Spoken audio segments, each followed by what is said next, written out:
Welcome back to the podcast. It's the Men on the Internet podcast with Chris. What's going on? How's it going? It's going. Life's lifing. You know? Yeah. Bills keep billing. You told me you've been like working on your diet.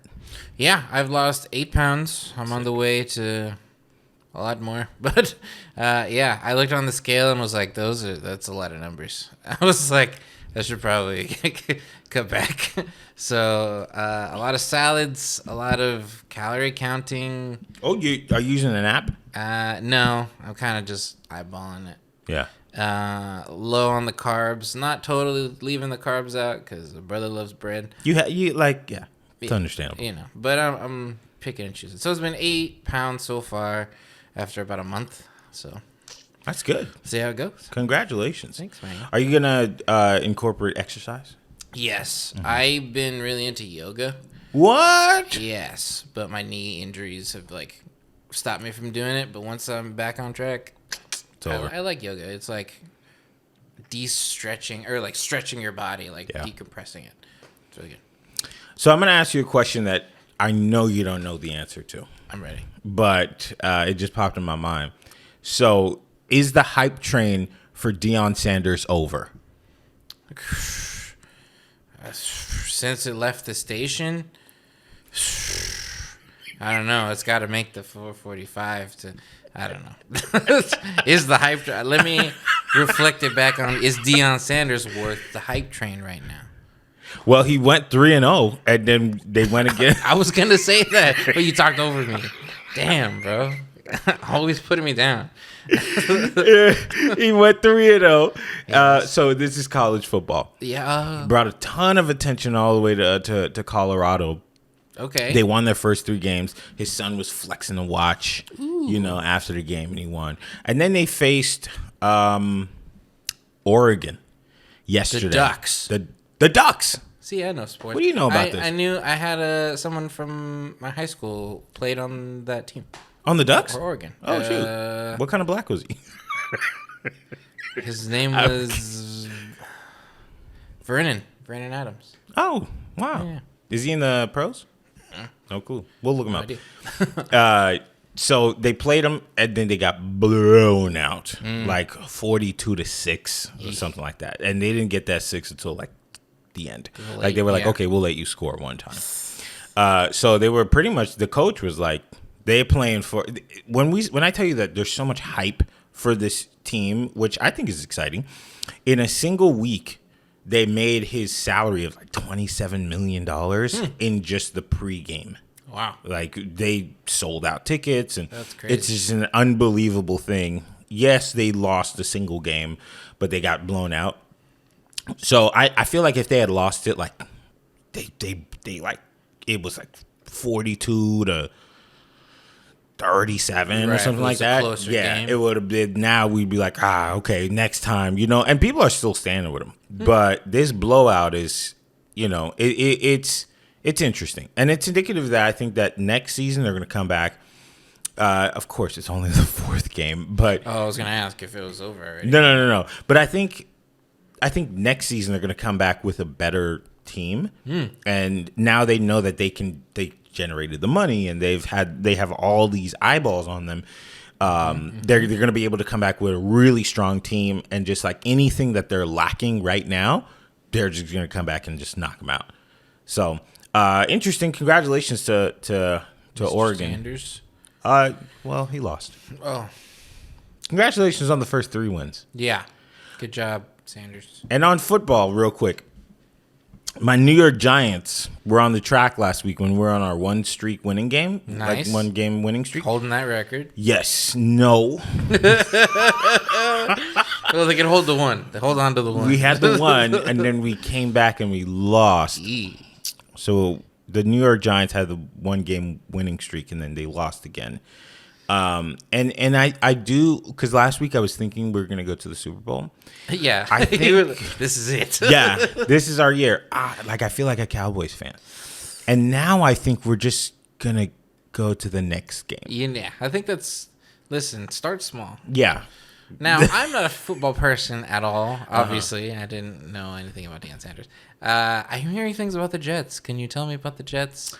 Yeah, I can give it to you. Being broken. Yes. So Aaron Rodgers, you know who he is. I know Aaron Rodgers. Okay, so he's been waiting to get off the Green Bay Packers for a while. Yeah. And you can tell he was like not interested in really playing until like a couple games into the season, or like 4 games. And then he was like, okay, since I'm on the team, I'll play. Yeah. But he finally gets off the team and he goes to the Jets. Mm-hmm. And I believe it's because it's close to his girlfriend. So he's like excited to be there. He has this new youthful energy. And the Jets don't have a good reputation. Is this? No. Okay. Not really. This is all speculation for me, so I don't know. But the only team that has like a really bad reputation on average is like the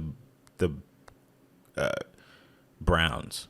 Okay. Like they just lose always. Got it. You know, and then now we're in circulation to find out, are the New York Giants the new Browns? But so the Jets, they're like, they sometimes have decent seasons. Okay. Like pretty decent, but they're not like Super Bowl, you know. Unlike the Bills, they go to Super Bowl, they lost like 4. Right. Like straight up, you know. So Aaron Rodgers finally goes to the Jets. He's ready to play. And he like, I'm talking about, people are next level excited because they're like, finally the Jets are about to go to the Super Bowl. Yeah. Because he's that caliber of a player. If you remember when Tom Brady went to Tampa, they just went from the Bucks to Super Bowl. Nice. Like that. Yeah. So that's what people were expecting, I think. 75 seconds into the game. No. That's worse. he into his first game. Yeah. He tears his first game. So it's like, hut, Achilles. He's 39. Oh, no. Mr. Rogers. And he's thinking he's coming back next year. Oh, no. Okay. Well, sorry, Jets. There's some speculation that Colin Kaepernick is interested in coming to play for the Jets. Oh, okay. What you think? I don't know. See how that goes, man. See how that goes.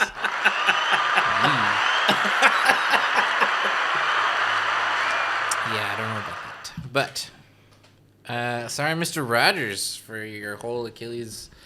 I say Mr. because you're 39.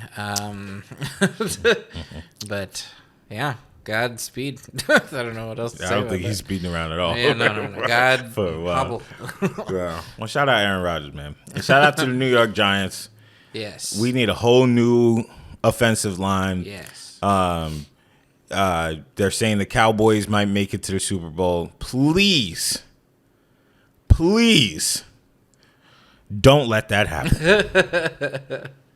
NFL script writers. Oh, there you go. Please, Vince McMahon. Yeah. Please, anyone but the Cowboys. Yeah. Or the Washington State football team, or whatever they're called now. Oh yeah. Washington Football Raiders or whatever. Them, yeah, or the Eagles. Them neither. I don't want no. Okay. But they will, Because they've already I don't like them. Yeah. Okay. Fair enough. Yeah. Fly Eagles. Get it. Yeah. Okay. All right. So let's talk about serious stuff here. Get to the nitty gritty. Russell Brand is accused of SA. Yeah. And grape. Yeah. Let's just start right there. Yeah. So how did this come about? So these are previous older allegations, right? Or I'm sorry, these are allegations about events that happened a while back. Or there's a lot of them, but they've like dated back years ago. I don't know how they came about. I think it was somebody was making an article and reached out to the women, and then the article is about him doing these acts allegedly.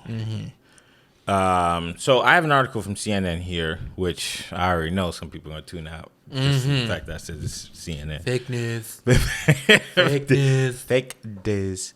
Didn't he always sound like he has to sneeze a little bit? Yeah, he's always stuffed up. All right, so Russell Brand has made his first public comment since being accused of rape and SA, thanking followers for questioning the information they have been presented with while not addressing the claims. In a YouTube video published by the British comedian, it's always a comedian, on a Friday night, Brand, who denies the allegations, spoke of an extraordinary and distressing week, accusing the UK government of trying to censor him. So I'll stop right there. The UK government did write a letter to Rumble, which is where he streams his show. So do you know that Russell Brand does this like political show? Yeah, I've seen like Facebook watch clips of it. Yes. So I haven't seen it in a while. I know he's been doing it for a while, but I haven't seen it. But this show he's like talking anti-government stuff. Right. So he's one of the guys who he'll tell it to you straight. Right. So when these allegations came out, a lot of people straight up were just like, it's because he's questioning the government, so they're activating the people. And mind you, it's on Rumble. If you don't know what Rumble is what people consider like a right-wing extremist platform. Though I don't personally think that's what it is, but a lot of people associate Rumble with that because there's no limitations on what you can say. You can just like say whatever you want versus like YouTube. They're like, oh, you can't say this, you can't talk about that. Da, da, da, da. So, the UK government sends a letter to Rumble and says pretty much this type of guy shouldn't be able to monetize on your platform. YouTube had already demonetized his content, and they're just saying this off of allegations. So there's so many things to talk to, like decompress from this whole thing. First of all, I believe one of the alleged victims, was 16 when they dated. However, it was legal in wherever in the UK. Now, I don't know. When people say that it was legal, the age of consent is 16. In Florida, I believe, they have like an age of consent thing where, yes, you could be under 18, but you can only date someone who's within 4 to 5 years older than you. Yeah. So like if you went to high school together and you guys dated, it's understandable with parental consent, you guys can date. So if you're 17, you could date somebody who's like 20. Something like that. So long as your parents are aware, because they're within. That's the key thing. Like, exactly. Come on now. But Russell Brand was 31, and she was 16 at the time, allegedly. So let's start wherever you want to go. Go for it. He has come out publicly as a sex addict many times. He said he's been through the struggle of being a sex addict. This lines up with all the allegations, you know what I mean? Like if you're a sex addict, you're just gonna get it where you can get it in any way you can get it. You know what I mean? So do I believe the allegations? I don't know. That's not for me to decide, but it makes sense, if that makes sense. Unfortunately, I don't want to paint the dude in a whatever light, but it makes sense. I don't know if it makes sense. I feel like you could be a responsible sex addict where you're not assaulting people for it. Because there's some people who are in relationships and they are sex addicts, but then they sleep with their partner a lot. But they may not be violent. They just may be just sitting in the corner shaking like, you know what I need. But like, I don't know if that's fair to say. Put in the word responsible and addict in the same phrase doesn't sound right. Is there a responsible way to be an addict? Maybe in some ways, but I feel like if that's your like vice, you're gonna find a way to get to your vice. You know what I mean? Yes, but it's almost like saying all crackheads will steal for crack. Where there are, you know what I mean? Yeah. Like there are some crackheads who are like, I'll just go to work. Like I'm a functioning crackhead, and then I just use all of my money on crack. That's fair. You see what I'm saying? So he could be a sex addict without raping people. Yeah. You know what I mean? Assaulting people, you know? Yeah. Yeah, that makes sense. There have been, unfortunately, what's going to happen is there's going to be a lot of people that speak out against him and have a number of experiences with him that they're going to be public about. Kristen Bell, he's going to get the Lizzo treatment. Put out a statement, I don't know how many days ago, off of the independent.co.uk. Take that for what you will. I don't care. Kristen Bell says, shortly after the release of Forgetting Sarah Marshall, Kristen Bell told interviewers that she had to intimidate, quote unquote, her co-star Russell Brand to make sure he understood she was not interested in a sexual relationship with him during the shoot. Her recollections of her time with the British actor and comedian have resurfaced in the wake of the allegations. So I think that's interesting. That came up. So what is she saying? She's saying that he inquired and she told him no? See, that's the other thing, is how you word it.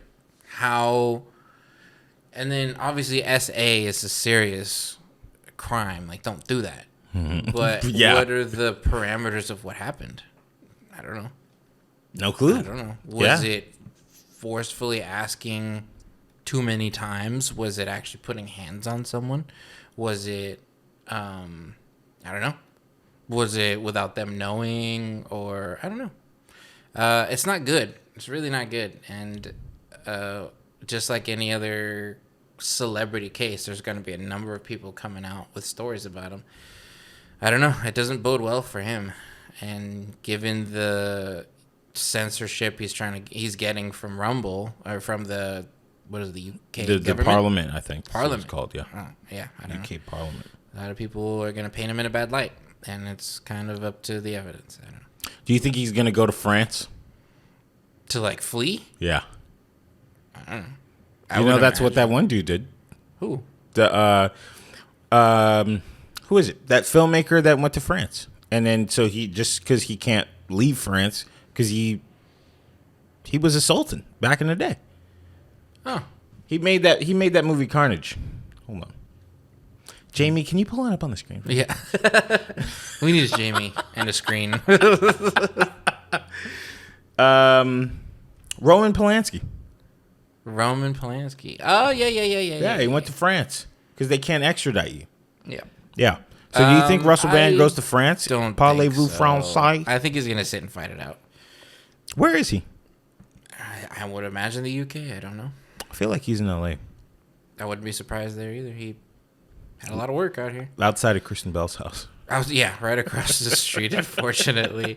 But he does say a lot of radical things that just kind of upset everyone, a lot of different groups. So I don't know if it's like a timing thing, if he's about to reveal something that's so hush-hush and now they're coming after him, or if it's legitimate claims or whatever.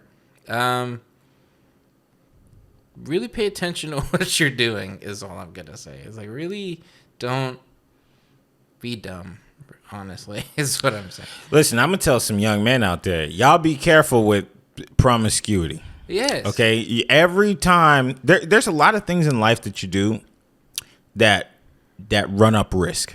Mm-hmm. Number one is get in your car. Yeah. The more you drive, the more potential there is for you to get in a car accident. The more you talk on a podcast, the more opportunity for you to say something that people don't like. Exactly. The more people you sleep with, the more potential for there to be a mix-up where someone was not... A miscommunication. Or badly. Something that ends badly. Y'all be careful out there. Seriously. Y'all don't just jump into things. And if you have a problem, go try and find a solution. I'm only saying this because the scariest thing that happen in life are decisions that you made that happen in quick moments and then affect you for the rest of your life. And that's number one. So watch out for yourself. And number two, watch out for other people. You know, honestly, the best thing you can do is just take care of one another. Yeah. It's understandable that sometimes people are young and they do dumb things. But if you've already said dumb thing, ask for forgiveness and do your best to become a better person. And just learn from it. Yeah. You know? Yeah. Just true. gotta move forward. And I'm not saying this is a person who's never done anything bad in my life, but I'm just saying, as a 24-year-old man. Yeah. Yeah, decades ago. Yeah. Yeah. So there's that. Yeah. Bad prayers to all the victims. Yeah, seriously. Alleged victims. Yeah. I don't know about the 16-year-old shit. I mean, he was saying that it was all consensual. And that's the same type of stuff that Danny Masterson was saying. But the Danny Masterson story is way different than this one. Yeah. There's guns and drugs. A lot, involved. I think when it comes to Russell Brand, like saying things that people don't like, being a conspiracy theorist or knowing the scoop on things, I don't know. Like sometimes you could be Obama's chef, and then other times you could just be a guy yelling into a microphone on the internet. Or you can also be the guy who says stuff on the internet and then you get caught in a $1 billion lawsuit and boom. So there's just so many angles to it.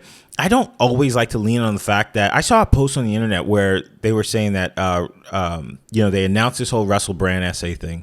And then all the comments were like, if you really know why this is happening, then you're on the up and up. Yeah. Listen. Possibility, I don't believe it. I don't believe that he had something a brewing in his stomach that he was going to speak about that was going to change things so much that they had to send the cow. How many people claim that they're the know-it-all? I have the secrets. I have this, and no one's paying attention to those. No one's trying to poke holes in everyone else's. Yeah, you know what I mean? No one's coming after them. Yeah. But I'm not victimizing. I'm not turning him into a predator either. Yeah. I'm just saying. Yeah. You never know. You just don't know. You don't. Yeah, man. I hope none of that stuff happened. Yeah. He had Forgetting Sarah Marshall. I want to say that's the only movie I've seen where I'm like, okay, that's funny. Did you see Get Him to the Greek? No. That movie's terrible. And it's the unofficial sequel to Forgetting Sarah Marshall because it plays the same character. Oh, does he play himself? No, he plays, what the hell was his name? Aldous Snow was like the artist he was. I didn't like him. No. What else was he in? Arthur. It was a remake. It wasn't very King good. Arthur? No, just Arthur. I do remember the billboard for that. Those are all his movies? I actually think so. I don't remember any other ones. So. He's really famous for a guy who's done a little bit of work. Yeah. Well, that's why they say comedian, because I guess he's on stage more than he is on the screen. Well. Ugh. Yeah. Kind of uncomfortable, but hey, you know what? We got through it. More uncomfortable stuff. 0 children at 13 Baltimore school. Let me get that again. 0 children at 13 Baltimore state schools pass math exam as parent groups call on leaders to step down. This is from the Daily Mail. So Baltimore's failing education systems have been warned for years. In state test results, 13 high school have 0 students test proficient in math. Among the 13, a staggering 74.5% scored the lowest possible score. That means you just put A for everything. The poor performances came in the latest round of Maryland state testing, where 13 high schools in the city, a staggering 40%, failed to produce a single student with a proficient score in math. Wow. This is educational homicide, said Jason Rodriguez, who is the deputy director of Baltimore-based nonprofit People Powered by the Struggle, to Fox Baltimore. What do you think about that? Wow. They need what was that movie? With Edward James Olmos. Oh, okay. He comes in, saves the school.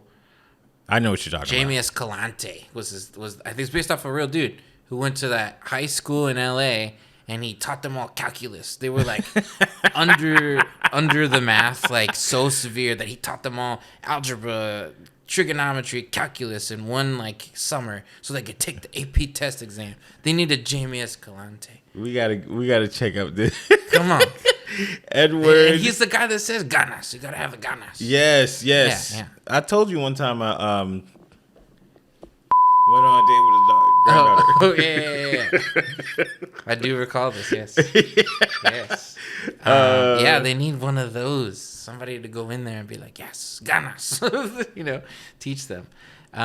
He's still alive. Yeah, his health has declined, so he didn't want to like be on screen for that. Oh, he's only 76 years old. Yeah, I thought he was 95. No. What do you think? What do you attribute the low scores to in that school district? Hold on, let me get the name of the movie for you. Oh, what was it called? What was the name of the character? Stand and Deliver. That's it. Stand and Deliver. Jaime Escalante. Yeah. You know, I knew how to roll R's. Come on now. There wasn't an now. R in there, but he didn't give it to you. You didn't know how to roll them R's. There's no R in Jamie Escalante. Oh boy. All right. So what do I think? Yeah. What do you think? What do you attribute the low scores to? Boy, they're not gonna like my answer. First and foremost, I understand when people say we're not supposed to be testing the kids. What do they call it? Itemized testing? Standardized testing. I understand when people say standardized testing does not really showcase how intelligent a child is or even a person. Sure. All right. Most times they say, oh, they're just memorizing things and then just like bubbling it in and then they just leave. Now, I will say this. I do think that just because we don't like the challenge of it or we don't like the format of it, it doesn't mean that it's literally not good. Mm-hmm. You come up with a better way to teach kids. Honestly. Math. Yeah. At the end of the day, math is a very A plus B equals C thing. It's very black and white. It's not. So there's only one answer. Yeah. So you kind of do have to pass that. And that's why there's standards for it. That's why there's a standardized test for math, because numbers are numbers. Yeah. Yeah. So my perspective, number one, I don't believe America and pockets of America care that much about education. I don't believe that they do. I think education and success in the education field for children starts at home. Yeah. And I remember going back home and getting a C, and my mom like in fear for my life. Yeah. Because I got a C. Yeah. And it was like, okay, I can't do that. I remember one time when I had an F. And it was in English, something I was good at. Right. But I just thought it was so easy, I didn't try. And because I didn't try, I failed. And my mom was like, dude, you're good at this. After she was like finished beating me. She's like, you're so good at this. You're good at this, but you like aren't trying. Yeah. And so I got my grade back up. I believe I ended the year with like an A-. Not bad. Something like that. So I don't believe that at home parents they care that much about how well their kids do in school. A lot of people write it off. I know a lot of people who just say, so long as my kid knows how to be social, they'll win in life, because life is just a big societal game, But ultimately, the kids aren't smarter. They're not smarter. Number two, COVID. COVID slowed so much down. It plays a huge part in this whole narrative. Number one, I understand people want to learn from home, learn on the computer. They want to work from home. They want to do everything on the computer. Look, human beings are meant to work one-on-one or amongst other people. They're designed to be... Especially if you're a young mind. Yes. Especially if you're molding your mind growing up. As a first grader, you don't need to be on a Zoom call. No. That's not going to help you. You're telling me you as an adult can do a Zoom call for 8 hours a day. You can work from home. But your child, they don't even have the discipline that it requires for them to learn how to be on those Zoom calls all day long. You're telling me a child's looking at a screen all day long and they're learning? Yeah. Stop it. Get out of here. I'm sorry that they're even sitting for 8 hours, because what's stopping a kid from getting up and running around, going to the refrigerator, getting their toys, getting their Game Boys, all this other stuff, or having another screen with a TV show, cartoon that they're watching right there? So that messes it all up, and it actually takes it back home, because I'm sure there's some kids who ended up doing just fine post-pandemic because their parents were like, you ain't about to be slipping up on my watch. Yeah. But then there's other parents who, they get caught up at work. They just like, yo, man, get on the computer, go to school. The other thing is, they gonna hate me for saying this, but I don't think there's a lot of dads at home. Yeah. Well, I don't know if that argument is as valid, because single-parent homes can make it work. They can. Now, I was in a single-parent home, but I had a support system because I live with my aunts. I live with relatives. So I had at least relatives coming and keeping me in check. But for those that are just have the single parent and they're not home because they need to bring money home to feed and pay the bills, they're going to have, maybe they'll even have 2 jobs, they say. So they're not even in the house to keep. And right now, 2 jobs is the wave. Yeah. I went to Del Taco the other day. It was $15 for a burrito and a drink. Oh, my God. Not even fries. You had it on layaway? Okay. I'll come back for the fries. Just give me the burrito. I'll tell you right now, ain't no way a mom is stressed going to work from morning, noon, and night, and the kid has to review the homework. Come on now, that's just not happening. That's why I'm saying, whether it's dads or moms, somebody's not in the house holding this kid's hand to say, yo, you got to do this homework, because then how important is the work to the kid if no one is telling that kid to tell you that the work is important? Do you think it's a socioeconomic thing, or do you think it's just, it doesn't matter what neighborhood, how much money you had, didn't have? If you're not just paying attention to the kid, you're not paying attention. It's both. Okay. It's both. The reason why it's both is because the reason why single family homes are different. Mm-hmm. Like, you could have a rich family and they only have a father or a mom, right? But then they're always working, right? You know, or they're not in the house, or they just don't care. They just say, "Yo, the nanny will take care of you." You don't know what the nanny's doing, right? But then what the nanny knows, like, right? Exactly, like telling you the wrong thing. Exactly, you know. But then you could have a poorer family in the hood or in an underserved community, and they're experiencing similar things, but out of like lack of resources, they're desperate, right? You know, so they have to do what they have to do versus the other family that's just, yo, here's the kids, yo, go.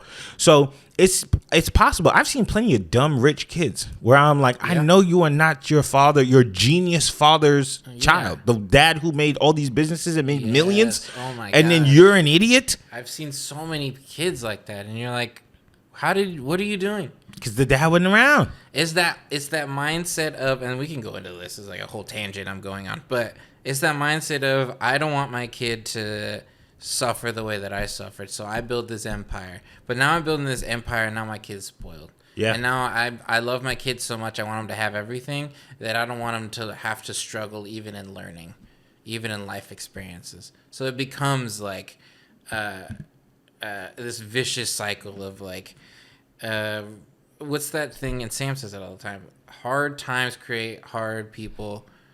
Hard people create good times. Good times create hard people. Soft people. Soft people. Mm-hmm. Soft people create hard times. Mm-hmm. So it's that vicious cycle of it. It's crazy. It's the truth. I feel bad for these kids, especially because I know it's in Baltimore. Come on, man. You know who's in Baltimore. Yeah. All right. We know who's in Baltimore. So the lady's name is, who is the CEO of the Baltimore City Schools. Her name is Dr. Sonia Centelisis.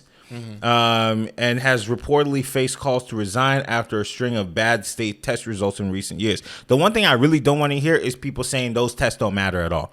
No. Come on. People say that. This is math. Yeah, it's math. It's ridiculous. The other thing is teachers. How good are the resources over there that our teachers getting paid enough? Are teachers leaving? Are teachers getting just bullied by these kids because, like you said, COVID. When the kids came back from COVID, there was this like spike in behavioral issues because no one knew what to fucking do with each other. You know what I mean? There was fighting. There was, I don't need to listen to you. I can just leave whenever I want. You know that for sure? I don't know. There's no like statistic of it, but just from what I've heard from the teachers that I know, the behavioral issues went through the roof. You know, and it's like, okay, now I can't get the kid to pay attention. They're not paying me enough to do this. I'm dealing with not teaching them, but like teaching them life lessons like, hey, don't be mean. Hey, don't push. Hey, don't do this. And they're still not listening. And then the parent's like, well, what are you doing wrong?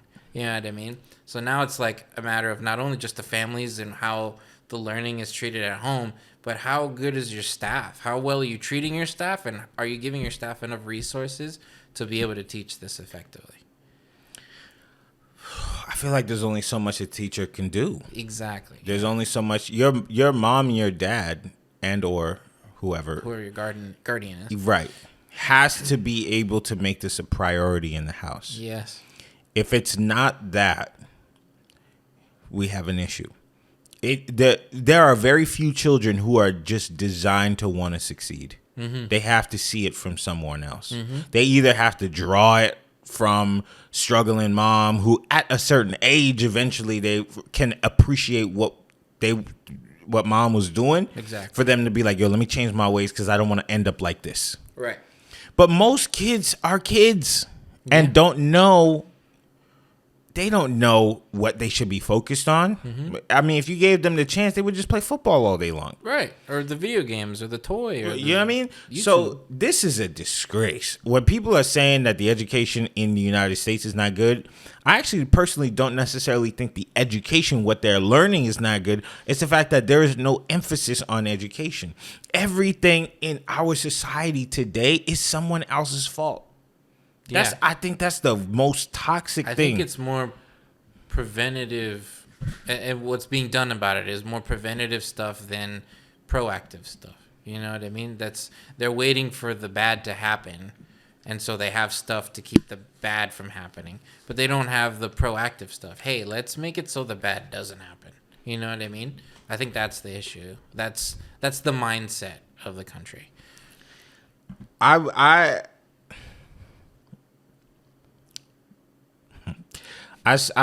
noticed that people have been getting their student loans canceled or paid off by the government. And I'm not upset about it. You know, me personally. I paid off my student loans, as I told you.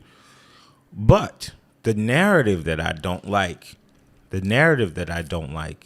is it's the fact that you have this is someone else's fault.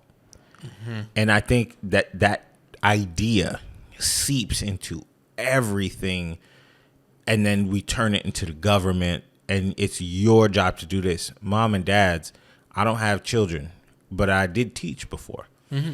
And I can tell you I was underpaid, you know, for the work that I did, but I cared. And I still even talk to some of my students today because I just want to see them succeed. Yeah. And when it's all said and done, I always reminded my grown students, because I taught college, there's two ways that you can live life. By the horns and out of your control. Mm-hmm. And if for the most part, you just put the blame on yourself or put the onus on yourself, right, you'll actually find yourself creating more solutions for all of your problems than you can even imagine. Right. But if you keep waiting to put the blame on somebody else, because I already can imagine people saying like, well, we just need to make the test easier. Yeah. Or make the teachers do it better or whatever. Or like, you know what? No child left behind. All right, they pass even though they fail. Right. It's just like we got to stop passing the buck. Yeah. Parents, if y'all going to have kids, listen, that is a bare minimum 18-year commitment that you need to understand. Yeah. Are you kidding me? Like, and the least educated the next generation is going to be, what is it, Gen Alpha? Yeah, we're already at the end of the alphabet. The worse our future looks. A country has to thrive. And I mean, it's the worst in every possible way. Because number one, there's going to be a larger disparity when it comes to wealth. The educated will run wild. They'll run wild on the folks who just didn't have that foundational buildup. If we think that we don't like billionaires today, wait until the first trillionaire. Yeah. And then there's going to be, riots in the streets about how come the trillionaire needs all that. Right? But the trillionaire probably was privileged enough, and that's the thing I'm going to say lightly, privileged enough to have their parents say, yo, focus on this. I say the whole privilege thing lightly because that's another way of passing blame. Yeah. Well, it's just privilege. Yeah, bruh. But most successful people in America, they got it on their own. They created it themselves. In fact, it's pretty much well known that the generation that creates the wealth, 2 generations down, loses all of it. Like the next generation is not known for creating more wealth. They're just known for spending a bunch of it. And then the generation after that just whittles the last bit away. They don't know. So be careful with the whole passing of blame. This is atrocious. I know the Chinese people are looking at us like, yo, these guys are dumb. Yeah, for sure. It's unfortunate. It's unfortunate. I think I'd like to see what happens, what gets done about this. Man, they about to rob us. That's what's going to happen. Well, for sure. They're going to rob us. I'm staying far away from Baltimore. Yeah. I don't even like your football team. Oh, no. Not the Ravens. That's their team. That is their team. I win. Look at you. Hey, man, shout out to everybody out there. Yeah. Dr. Sonia, I don't know if you should be doing this job. Yeah. That's sick. We're dealing with the same issues year after year. It's scary to me and alarming to me because we know that that what's happening now, is just opening up the floodgates to the school to prison pipeline. I'm beyond angry. This is why we've been calling for the resignation of the school CEO. The fact that her name is the school CEO, that's sick. It's gross. It is, because you're not doing your business right. Yeah. Right? Yeah.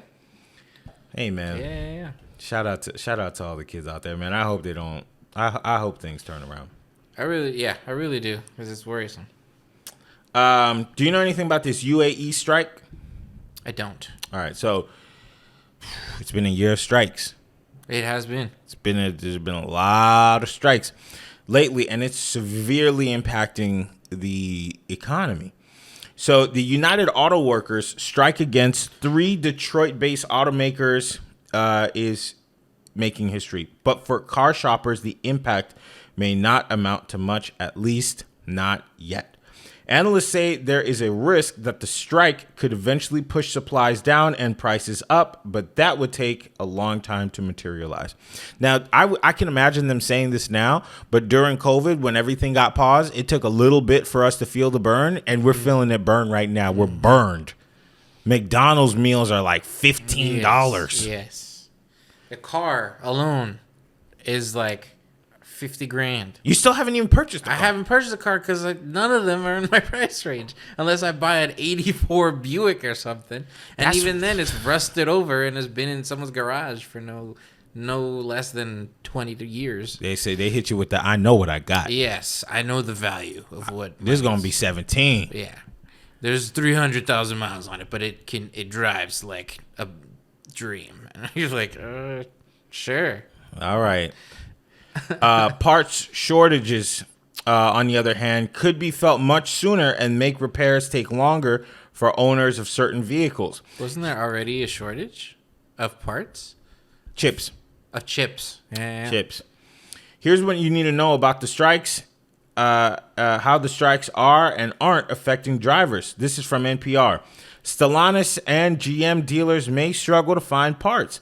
On Friday, the UAW announced a major shift in the strikes. It expanded the strikes to 38 parts distribution centers for Stellantis and GM across 20 states, but not Ford, citing progress in talks. They did say that this could impact the economy by over $5 billion. Wow. Money that we would have sent to Ukraine. Yeah, for sure. Money we could have not spent on an education system. What I'll say to this is there's a lot of fugazi activity happening in our economy right now. And now I'll say it like this. The stock market is up, right? And a lot of times, I remember when Trump was president, he used to use the stock market to give you some kind of idea of how the economy is doing. And everybody on the opposite side said, oh, no, that's not how you gauge how the economy is doing, blah, blah, blah, blah, right?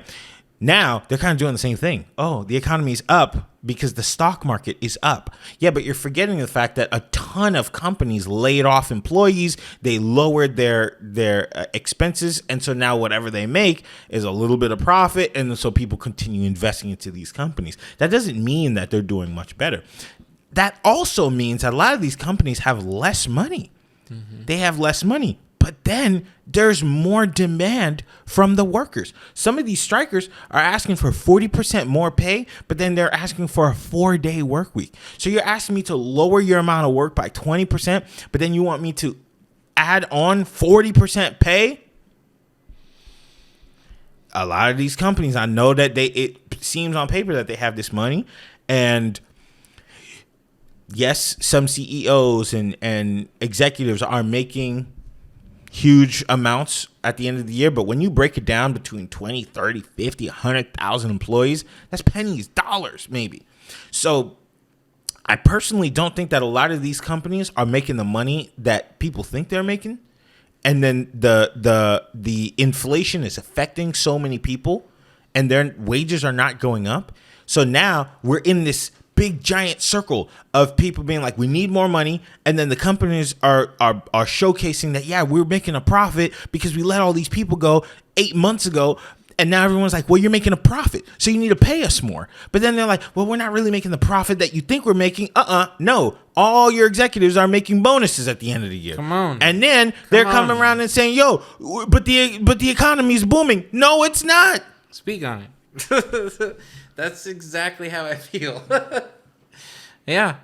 It's a hot mess. It's all this big, oh, we're fine. We're doing good. Yeah, but how come all these people on the streets now? You know how many LinkedIn posts I'm seeing?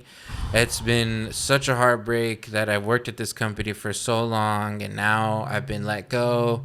I had good times at this company, but I know what's in the future is going to be good, and blah, blah, blah. It makes me so sad. I'm like, bro. The open to work right now? That are, to me, big companies. Yeah. And they're like, no, you got to go. I have a friend that they let her go.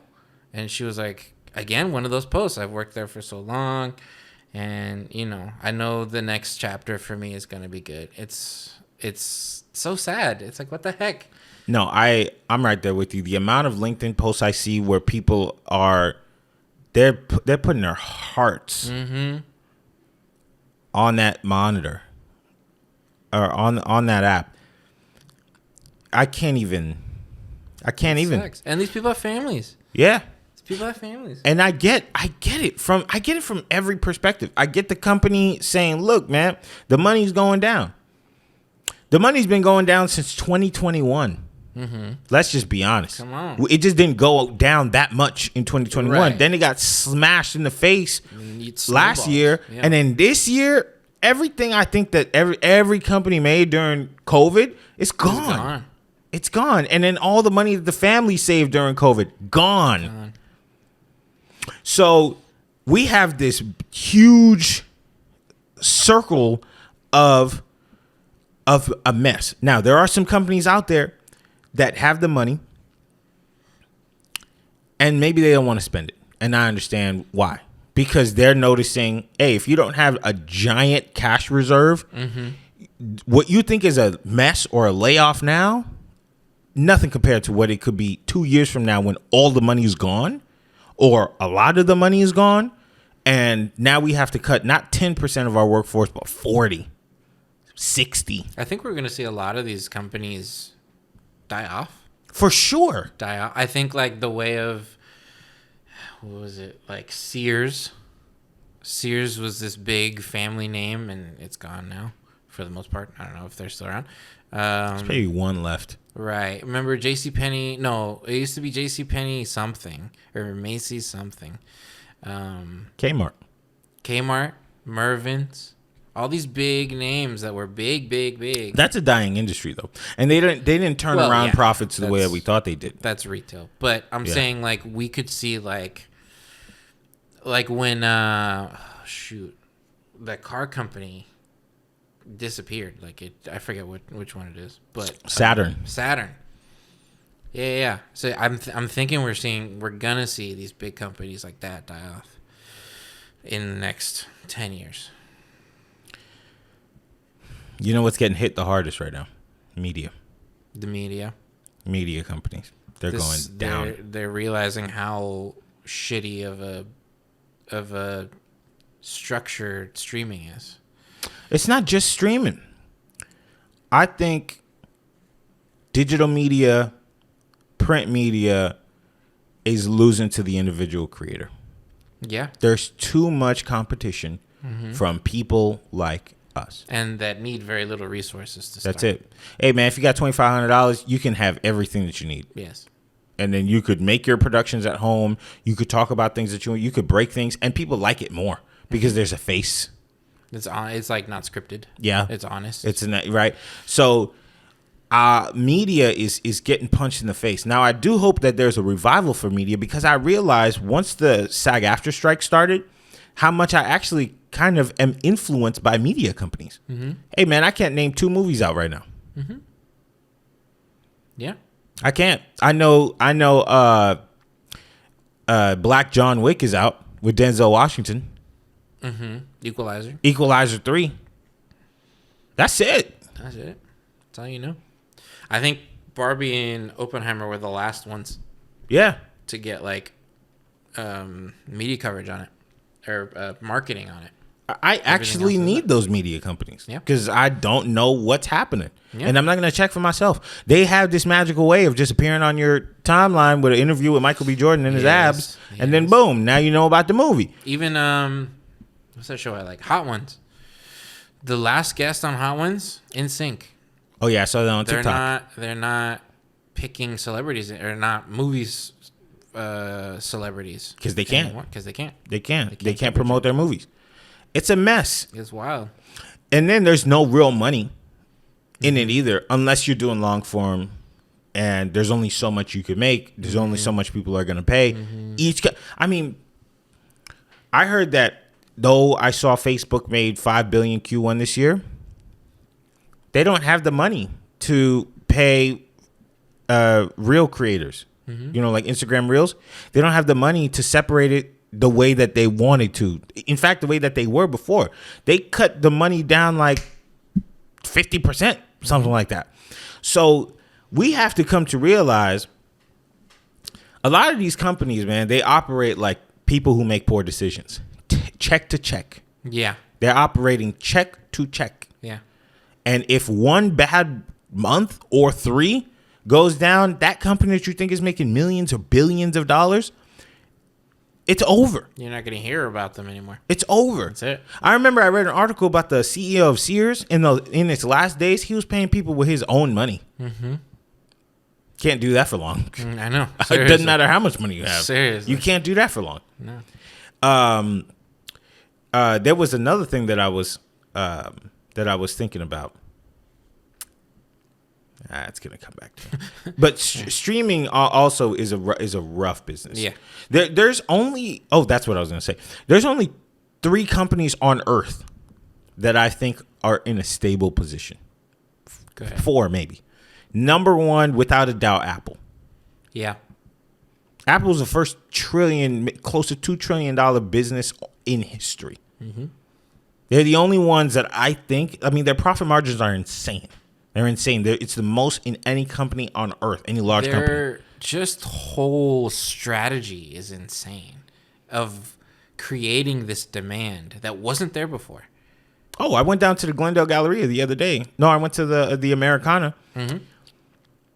there was a line around the corner for the titanium Apple I think 15. And it's minuscule changes that they make to their new products that still keep this wave of demand coming. There are people who swear they're only on the Apple ecosystem.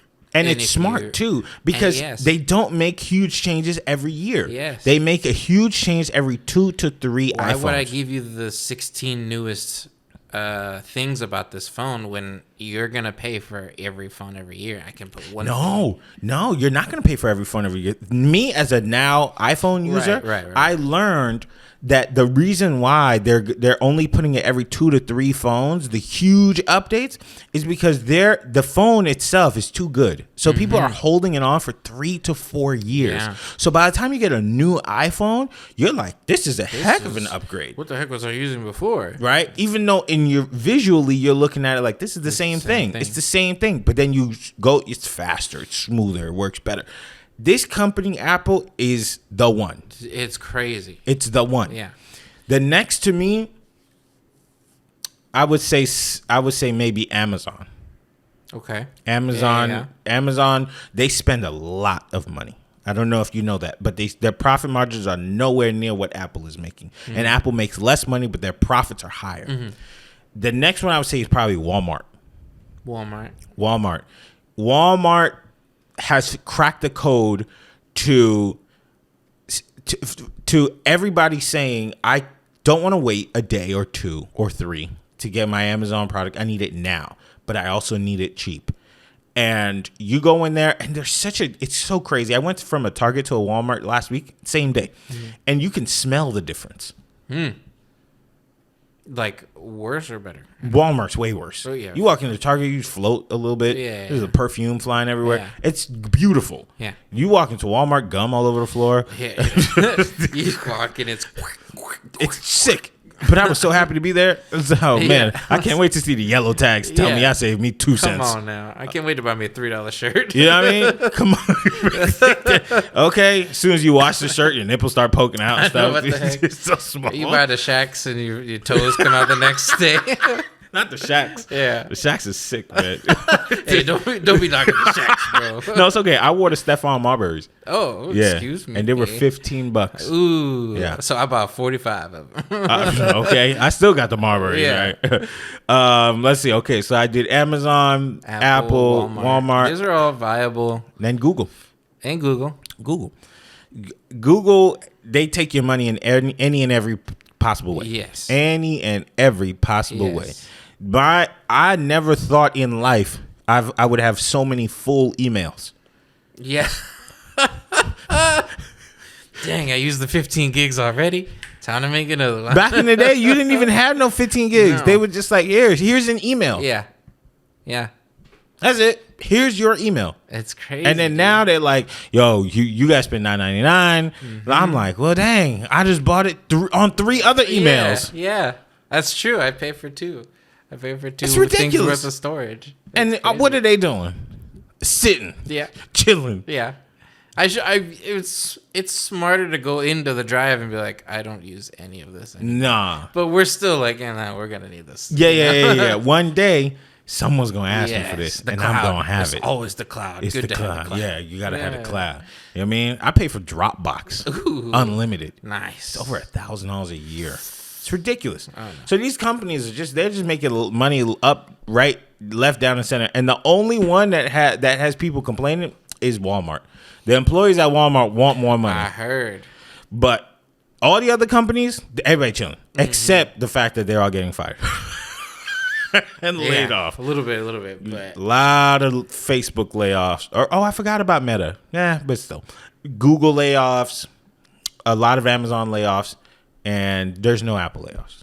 At least not much that I've heard. Yeah, nothing too crazy. What's funny is it's all the layoffs, but Amazon comes up with another warehouse every other month or so. So I think that's kind of interesting too. Yo, if your boyfriend works at the Amazon warehouse. If I have to hear, the backup sound on those trucks, every morning I hear that, I'm like, bro, who's ordering all this shit? Man. All right, let's do another one real quick. I wanted to read this to you because this is really interesting. I think you might like it. All right, this is from CNBC. Another trashy article. So Comcast Disney move up deadline to decide Hulu's future ownership. Oh, so they're not going to hold it. Exactly. So Comcast and Disney have modified their agreement to officially begin the process of deciding Hulu's future ownership to late September. Comcast CEO Brian Roberts said Wednesday at an investor conference. Comcast owns 33% of Hulu after reaching a deal with Disney 5 years ago that initially was set to run through January 2024. The deal set the floor valuation for Hulu at $27.5 billion, which Roberts believes the platform has surpassed since then. The timeline to decide Hulu's ownership fate has been moved up and are set to begin those discussions on September 30th, months earlier than the initial January 24 deadline. Okay, so what do you think about that? That's interesting. Now, Hulu, you use Hulu? I kind of use Hulu. So, I don't really watch a lot of TV. I get with everybody. Yeah. I use Hulu more than everything else. Really? Okay. Yes. Because it's the most versatile platform. They have the TV shows that I want to watch. So they'll have wrestling on there. They have Family Guy. Mm-hmm. They have American Dad. Right. They don't have Big Brother. So every year I get Paramount Plus for 3 months. But the Hulu, so long as the Hulu's around, I'm pretty much good. They'll have, they used to have Young Rock. Used to watch that show. Yeah. They don't have Loki, which I will want to see the second season. But for the most part, if I have Disney Hulu, too. I'm good. Yeah, I'm good. Yeah, I don't know. Do you think are they fighting over who's going to get it, or are they fighting over who should we throw it off to? Do you think Hulu is profitable enough for Disney to keep? Well, let's see. It says, we're excited to get this resolved, says Roberts. And the minimum $27.5 billion that people have bandied about, that was a hypothetical that we picked 5 years ago because Disney has control of the company. The company has way more value today than it was then. So Roberts called out Hulu as a great streaming business, second only to industry giant Netflix, which he has noted has a market cap of $200 billion. That's interesting. So the deal between Disney and Comcast has set up, in essence, the first ever sale of a streaming service of this magnitude. The two companies will have each of their own appraiser, and if their valuations are far apart, a third will likely be brought in. Yeah. So it sounds like they're just saying it's a fight for the ownership of the whole thing. The whole thing. Yeah, that's what it seems like. Huh. I think Disney will do what it can to keep it, obviously. I think they might come out on top. I think Hulu's better than Disney Plus. Yeah, for sure. Because there's so much more, like you said, versatile. But it's also like not just kid stuff. There's no like a kid filter censorship on Hulu as much as Disney, because Disney is only Disney properties. So here's the answer right here. In May, Roberts said at an investor conference that Comcast would likely sell its 33% stake in Hulu to Disney at the beginning of 2024. He suggested the final price for Hulu would likely be higher than the initial valuation. So there you go. And then they would remove NBC Universal content. That's kind of a lot of content.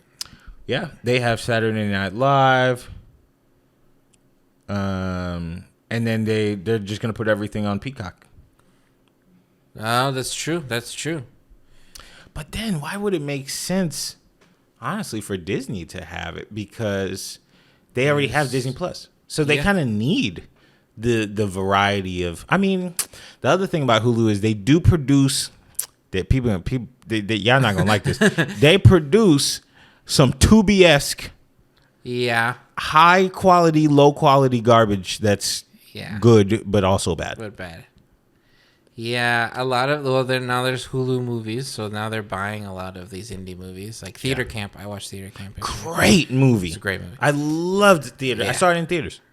Oh, you did? Yes. Yeah. I got to watch it yesterday, actually. But yeah, I think Hulu's also starting to try to do the Netflix thing where they're buying movies off of indie companies, indie filmmakers. I don't know. It's tough to say from here. If they lose NBC, that's a lot of content that they're losing, but they're also fighting to build a lot more content. So if Disney keeps it, it might not be the best. It might not be the best decision for them anyway. I don't know. If Comcast takes it, they can just... Disney needed to have had a plan, which I'm sure they do, starting the end of last year. But would Comcast keep it and kill it just to keep Peacock going? Would they keep what? Keep Hulu. If they were like, no, I want Hulu. I don't think they could afford it. Right. But in like a perfect world, they grab Hulu. Would they even bother keeping it, or would they try to kill it off so they can keep Peacock going?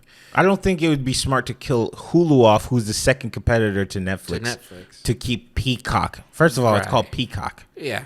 First of all, try saying that with a straight face. Try having a serious business talk about Peacock. Okay? It's called Peacock. Yeah. So I don't think you're like, yo, let's get rid of the Hulu that's been around since 06 or 04 or whatever. Wee wieners. Yeah, come on. Like, that's just ridiculous. If that's what the CEO decided to do, you're fired, brother. You're done for in this town. You're never working in this town again. Yeah, seriously. Okay? So I don't know if it actually... I think they should just continue the partnership the way it is right now. Yeah. But then, of course, Comcast wants to put all their big shows on their own platform. Yeah. So it's kind of like, I don't really know. I don't know if they want to keep their horse in that race. I think Disney's smart enough to have turned around and say, look, in 2022, June, end of Q2 or something like that, we need to start producing a bunch of content with the thought of that we're going to start releasing it on Hulu come January 2024. Yeah. And that's the only way that I can see it happening. Now, we have been in a strike for a lot of this year. So that kind of tinkers with everything. The strategy, yeah. Yeah. So I don't know. And then what is Disney going to put on there? Are they going to try and do, what was that one production company that Disney used to have that they used to put movies under when it was too adult? Oh, I know exactly what you're talking about. What was it called? Production.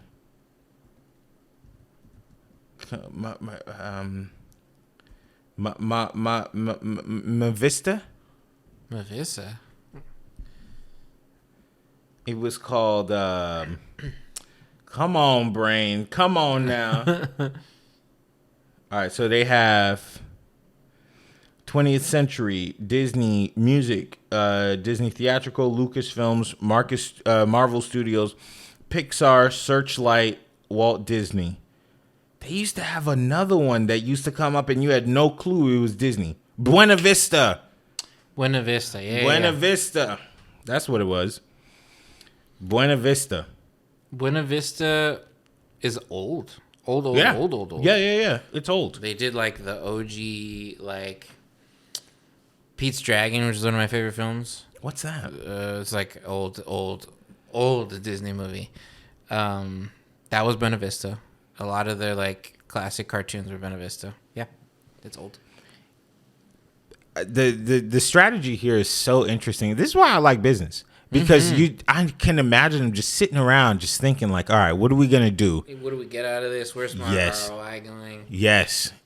How do we expand on the demand? How do we expand on the content? And how do we do this in the middle of a strike? Wait a second. Now that I think about it, Hulu is not winning because of Comcast. Unless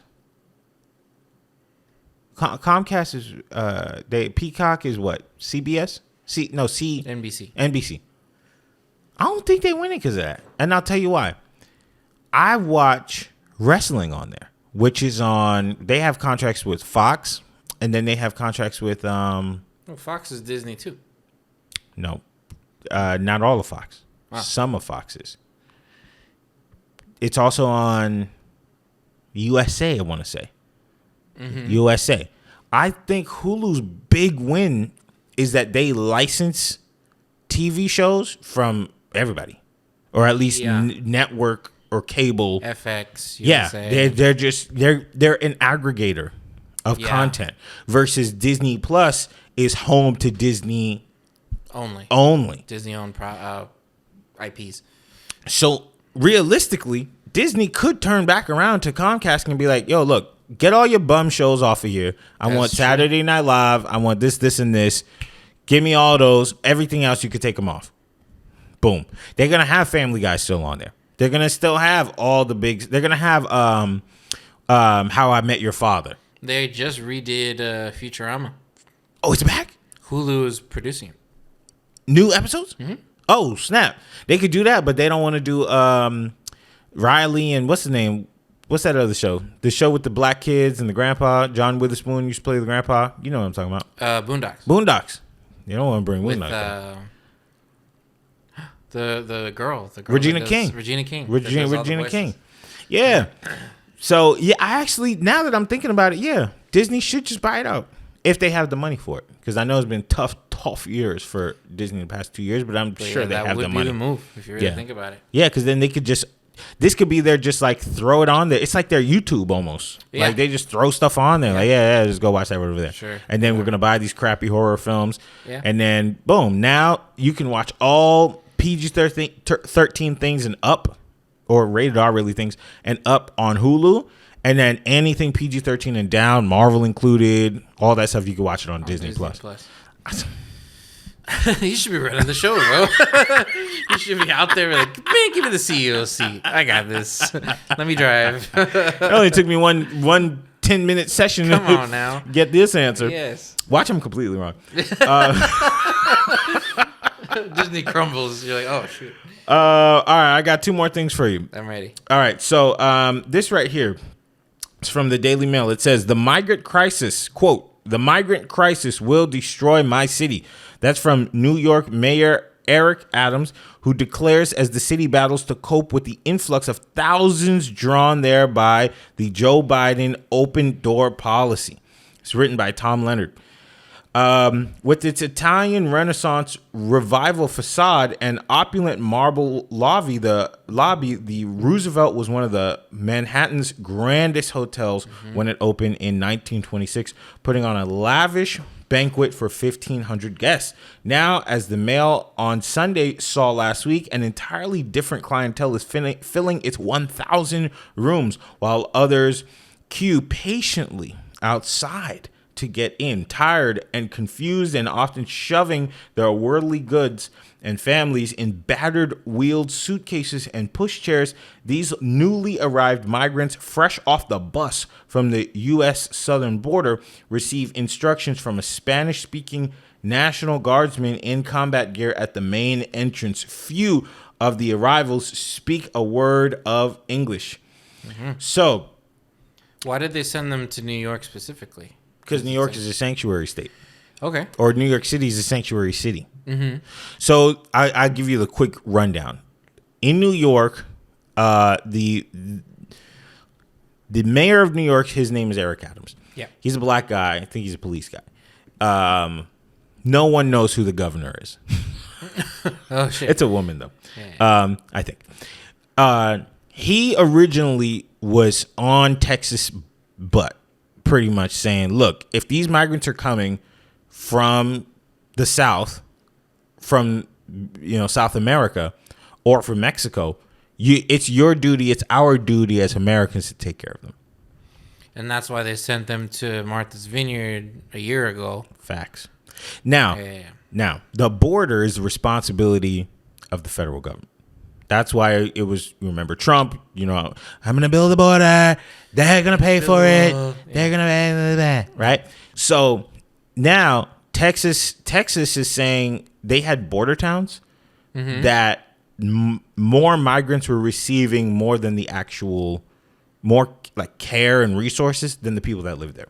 Okay. So Texas was saying this is draining not only our people because we can't take care of our own people. We don't have the money. We don't have the buildings. We don't have it. So all these states like California and cities like New York all say, hey, man, It's your responsibility. You got to take care of them. Now, what they didn't expect to happen is for the migrants to come to New York. Because geographically, they're like, hey, yo, Texas is on the border. Y'all handle that. That's all you.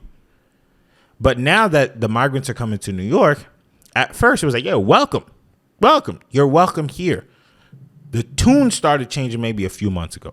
Eric Adams started saying, because now there's migrants in the street, they are staying in hotels. I'm not sure who's paying for the hotels. A lot of things are getting destroyed. You know, these are private businesses. And then recently, Eric Adams said there's so many migrants in New York City right now. He's asking for people to let the migrants stay in their homes. You have to not have to, but he's asking people to home or house migrants and migrant families because they're just all over the street. Got it. So now people are like, oh, well, wait a minute. Back when it was our responsibility, it was y'all got to take care of them. Mm-hmm. Now that it's your responsibility, it's going to ruin the city. So that's I don't even call it playing games because I feel like they're just they're just feeling what the other person felt. Yeah. I guess it's case by case, but like the process takes so long of a migrant to come in here and get legally mm-hmm. That's why it's getting over flooded. It's like, sure, people want to come in, but what's the slow up? What's the hold up of letting them in? Then they can come in, get rent somewhere, whatever it is. That's probably also a what do you call it? Like a bottlenecking too. That's probably slowing it down. For some people, they want the bottleneck because number one, you have to do a form of investigation, right? Right. Sure like, let's like what are you coming here for? Cartels or whatever. Right. Exactly. Yeah. So in a certain sense, it's like the other reason why that might be helpful is because there's only limited resources that we can offer. Sure. A lot of times when people come to the United States, they are on like social services or they're getting things for free until they can get up on their feet. And yes, we can do that for a period of time for a group of people, but 2 million, 4 million, that's a lot of people. Sure. And it's like, okay, well, who's going to pay for all that? So in a sense, you kind of do want it to bottleneck because they have to go in slowly to make sure that everybody's taken care of. I'm just saying that's probably also slowing down the whole process, and that's why they're still getting overflowed. So what's the solution? Do you Kamala it and say don't come, or do you let them in and try to figure out more hotels you can put them in, or it's hard. I'll say this: there is an immigration. There's laws about immigration, right? And when Brittany Griner went to where'd you go, Russia? Mm-hmm. And she smoked weed or whatever. They found the weed on her. Their law was you can't have this here. We're going to put you in jail. Mm-hmm. And then that's what happened. But in the United States, when we have a law and we just don't like it, we just don't do anything about it. And that is dangerous. Mm-hmm. It's dangerous. Understandably so, you want to have a soft spot in your heart because we're both immigrants. Yeah, you want to have families, right. You want to have a soft spot in your heart for the people that are coming into a specific place. They have their own rules, they have their own laws, and you were not born there. And the government is there to create a sustainable way for people to survive. So when things start getting out of whack and your own people who were born and raised there, who are paying into the system, are saying, yo, we're feeling this. This is affecting our lives. I can't get medical help the way that I was normally able to. Mm-hmm. If I lose my housing, I can't go to a women's shelter the way I was able to in the past because now it's being overrun by people who are not from here and came here not following the rules. That makes society turn against their government. Is that why they're there? Because they didn't follow the rules? I thought that was the point. They migrated. No, they're not legal. Right, obviously, but they're not. They didn't follow a coyote across the border. No, you're saying, or did they seek asylum? Is that what you're asking? Seek asylum, or like did the actual paperwork or whatever. No. They hopped over the fence. Oh, that's who these people are in the hotels. Yes. Oh, okay. They hopped over the fence, and then they for clarification put them on the bus, and then they sent them to New York. Okay. Well. Yeah. I can see the frustration on both sides. Obviously, that's really tough. And maybe it is a law thing that we don't do anything about it. I think, that's my heart breaks for these people because these people probably just needed a fucking place to go. Yeah. You know? And the U.S. has this is what U.S. was founded on. We can all come here and fight oppression wherever we were. And here we are. But now it's like we're bursting at the seams. You know what I mean? Yeah. So now it's like, what do we do? Do we become another country like any other country and close the door? Or I don't think it's really about closing the door. I think it's about doing it in a responsible way. Yeah. And it's not, you can't, it's like leaving the house rules up to the kids. Yeah. You cannot go based off of what people feel, especially people who are not from here, and feel like they have the right to just be here, whether or not that's your rule or not, right? Mm-hmm. Because it's your obligation as the government to make sure that your people are safe, they're being taken care of. This is why a lot of people are frustrated with the money going to Ukraine, because they're like, we have so many issues here in the United States, and you're taking our money and sending it to Ukraine. Now, I understand why they're doing it, but a lot of people don't like it. So if you imagine now you're taking people and they're coming over here through ways and measures that maybe your family didn't even do that. They went through the proper channels. They spent all this money and they spent all the time waiting. Now you're looking at them like, all right, we're a part of the system. We paid for it. We're paying for everything we do. We're paying for it. And then they're going to offer those services to other people. I honestly can understand why rich people are like, yo, man, no, I ain't paying no taxes. Even though I know they do. Right. You know what I mean? There's a lot of Hispanic families that are more conservative than you'd think for that exact reason. Oh, yeah. That their whole family went through the process and they struggled and they fought and they went through all the paperwork, this, that, and the third, and have become legal. Have become citizens. I mean, I say legal citizens. Legal citizens. Legal citizens of the country. Yeah. And they're very conservative with immigration laws. I understand it. I went to high school with this one girl. I'll never forget her. She used to not like Obama. And I thought it was a personal shot at me. I almost beat her up. Yeah, I was like, how can you not like him? What you trying to say? You know, but she was just like, he's like, I don't know if this is true or not. I don't know where she got it from. But she might have been Dominican, something like that. Okay. And she was just like, he's just too friendly with letting people come to this country. And she was just like, my family had to go through all these things to get here, and then other people just walk in and that's it, and then we have to pay for them. Why? And I remember her telling me that, and I was just like, yeah, but he's black. You don't understand. He is black. Okay. He can't do anything wrong. Fine. So it's okay. We support this. Yeah. You know? So I understand, man. I actually give Eric Adams a little bit of praise for the fact that he's saying this. Because a year and a half ago, it was, yo, y'all take care of them. This will never affect me. Now it is. His people are crying out. Of course, that means that he might not get reelected. And boom, he's like, all right, I made the city worse. Yeah. Not him per se, but the fact that he was talking too much, saying, what he was saying. Now he's actually kind of admitting the fact that he was wrong. And I appreciate that. Because if there's one place I don't want to be with more people coming, is New York. New York City. Mm-hmm. People already live up in New York. They don't live out. They live up. They live on a 50th floor in tiny rooms. In a room with 13 square feet. Yeah, in closets. A boiler. Yeah. A room moisturizer, and it's $6,800 a month. Yeah. So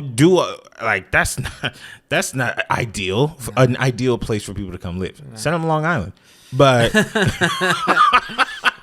yeah, that's wild. It's sick. All right, well, let's end off with something funny. Right.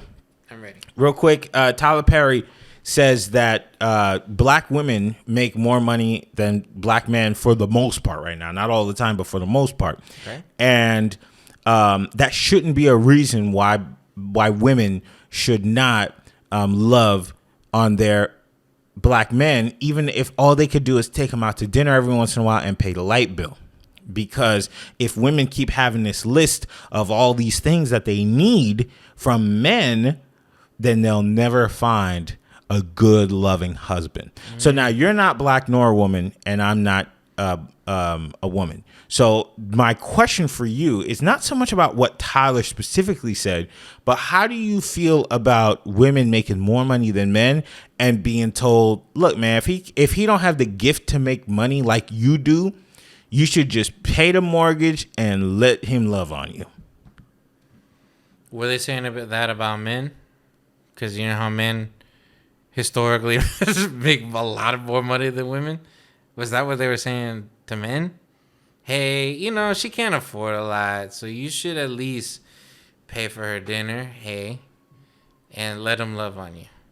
But there's that expectation of men to be the providers and the this and the that's. Yeah. So it's almost difficult to compare because women are not going to go out. They're not a generation ago or 2 generations ago. They were not working at all. They were just in the house 2 generations ago. They were not working the way that they're working today. Now we have boss women and, they're really out there making that money.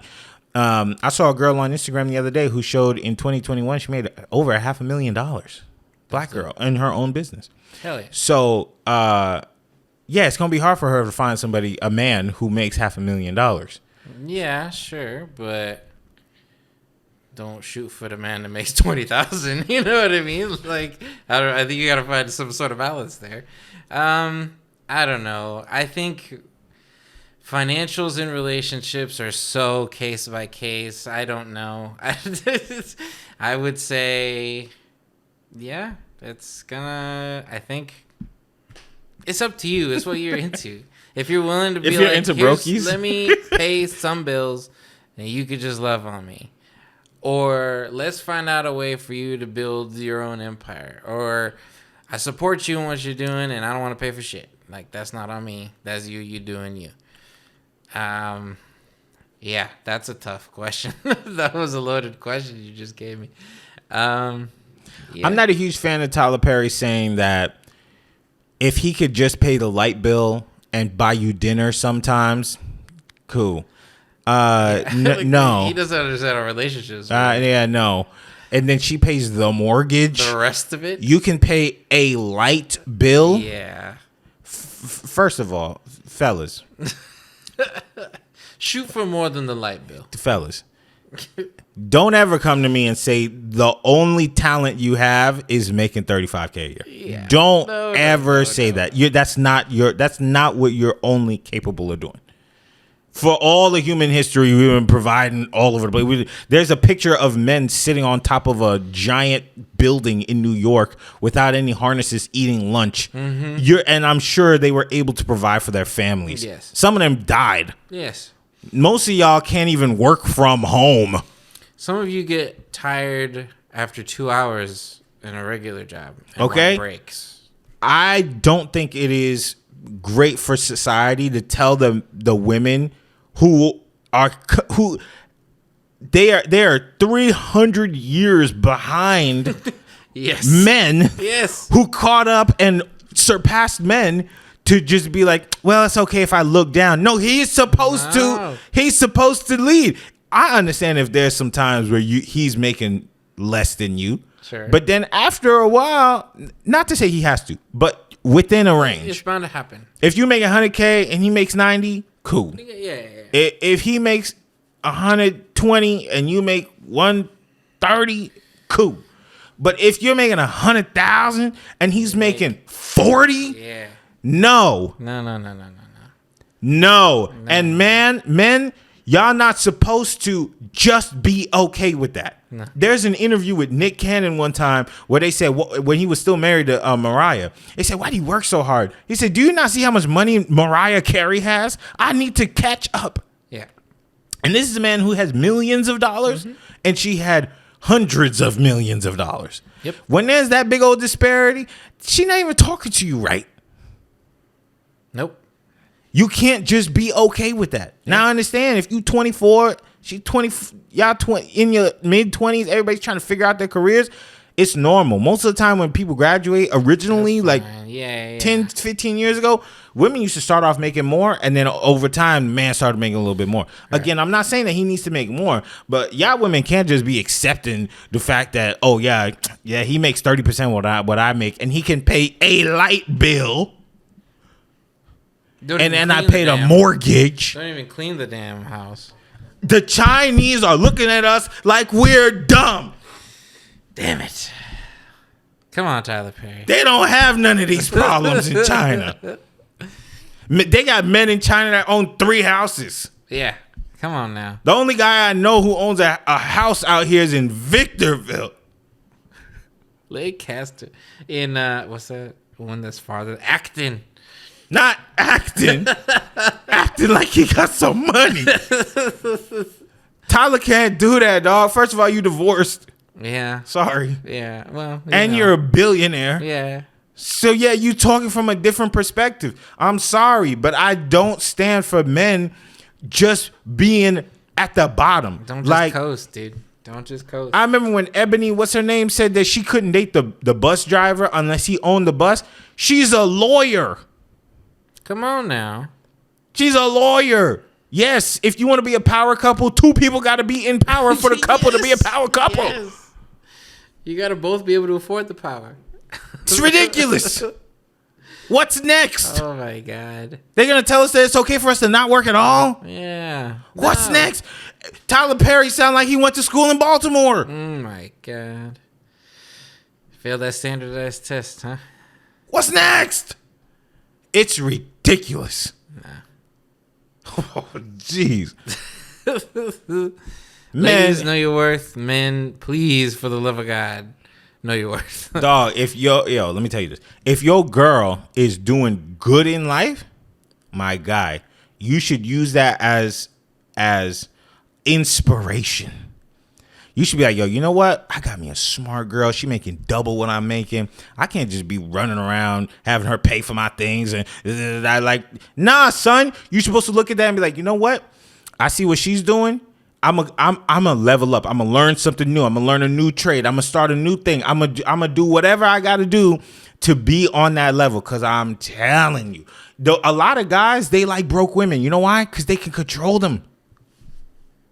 They can control them. They like broke women. Like, all right, she ain't going nowhere. I gave her a 09 Nissan Altima. She's not going anywhere.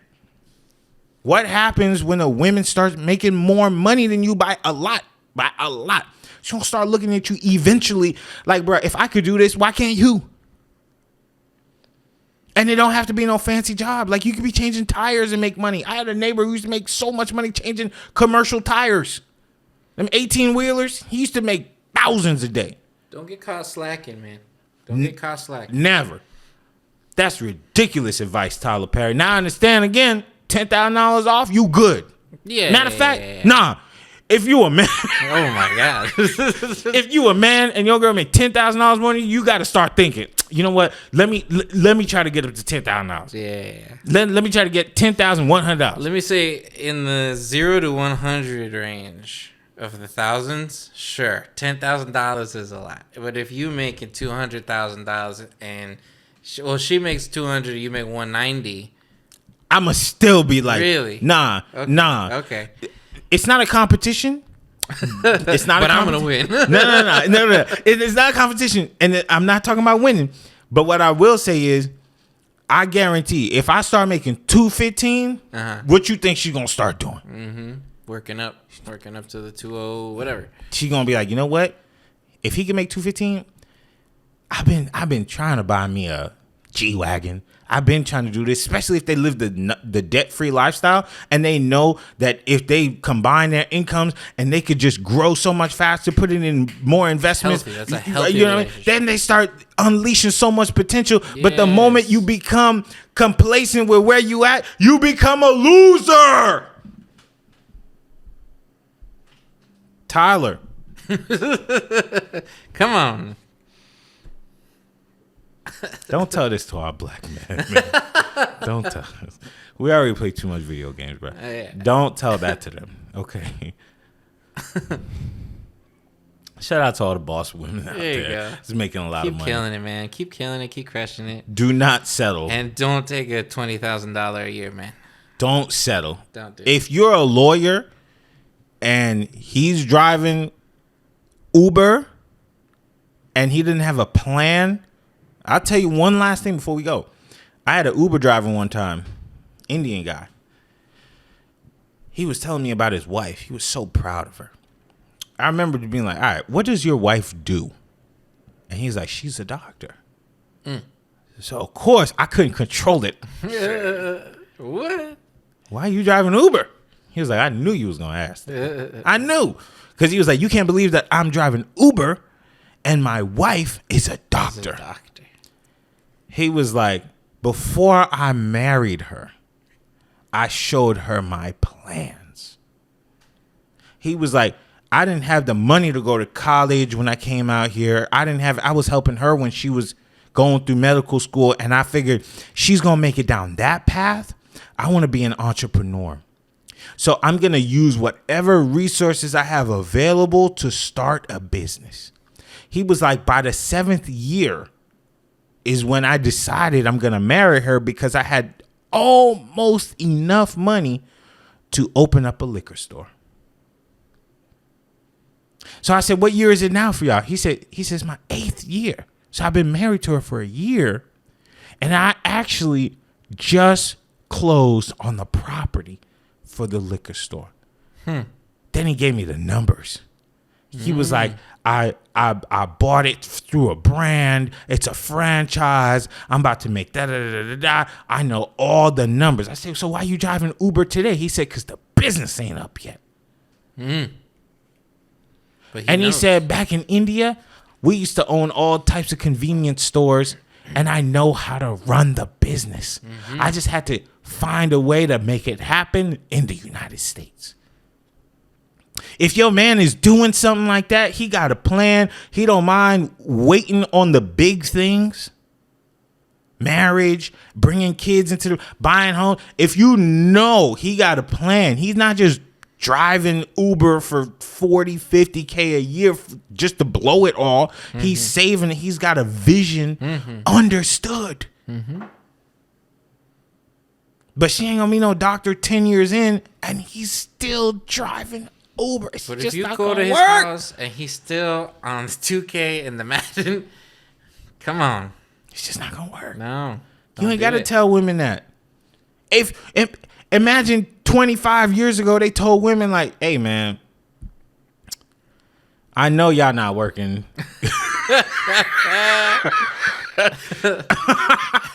And they told a man like, yo, look, she ain't working. Or 30 years ago, 40 years ago, she's busy raising the kids. You good, bro? Like, don't even. You know what the truth is? Men chose their wives with a similar metric, even though they may not have had working wives. They're looking at who can have the best kids, who can raise the best kids, who could bring me peace, who could run the household, who could make my house feel like a home, who can bring joy to my. These are all super valuable things. They didn't just say like, well, if she could rub your neck at night. Yeah, come on. It's one time a month. You should be happy. Right. No. I'm telling you, the Chinese laughing at us. They laughing at us, man. Anyways, that was our episode for today. You got anything you want to tell people? No. Be happy. Be healthy. Work on you. Are you buying the iPhone? No, not for a while. This Yeah. is the 12 Pro Max. Yeah. For a little bit. Yeah, this is I just now paid it I off, get it. So. Oh, really? Yeah. Now I get it. As an iPhone user, this is my first iPhone ever, and it's the 13 Pro Max. 13. I get it now when people are like, "I'm not upgrading," because USB-C, Sure. but it's the same speed. Your screen goes whoosh a little more faster than mine does. Nah, nah. Yeah. But I will be playing with whoever bought it. Yeah. In this economy, if you had the money to buy it, that's what's up. Thanks for watching this episode of the Men on the Internet podcast. This was a fun one. This was a great one. You take care. Have a beautiful day. And if you're wearing weave, you know what to do.